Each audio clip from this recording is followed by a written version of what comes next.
İndi gördüyünüz kimi çox əlayam, həyat doluyam, gəzirəm, dolanıram, hər yerə özüm gedib gəlirəm. Amma əməliyyatdan qabaq sürünürdüm, qoluma girib gəzdirirdilər, ağrıdan gecə-gündüz yata bilmirdim. Uşaqları da, evdəkiləri də bezdirmişdim ki, mən yaşamaq istəmirəm. Amma nə yaxşı ki, bir ortaq tanışımız vasitəsilə Vüqar doktoru mənə məsləhət gördülər və ondan sonra elə bir ki, mənim ikinci həyatım başladı. Neçə müddətdə əməliyyat olmusunuz? 2 il az qaldı. Yəni tam sərbəst şəkildə gəzə İndi bilirsiniz. yox, əməliyyat gününün səhərsi günü elə.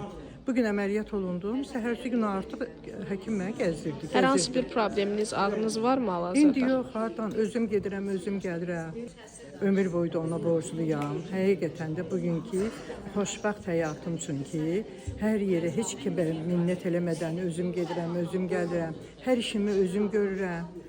Siz təsəvvür edirsiniz ki, o gəzə bilmədiyim vaxtlarda mənim üçün necə evdə xüsusi bir şərait yaratmışdılar ki, oğlum.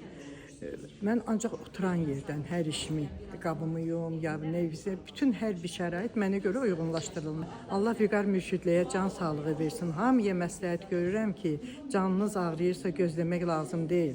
Vüqar mürşidli kimi bir həkim varsa, demək ağrılarla gəzməyin mənası yoxdur. Həyatın mənası ondan sonra başlayır.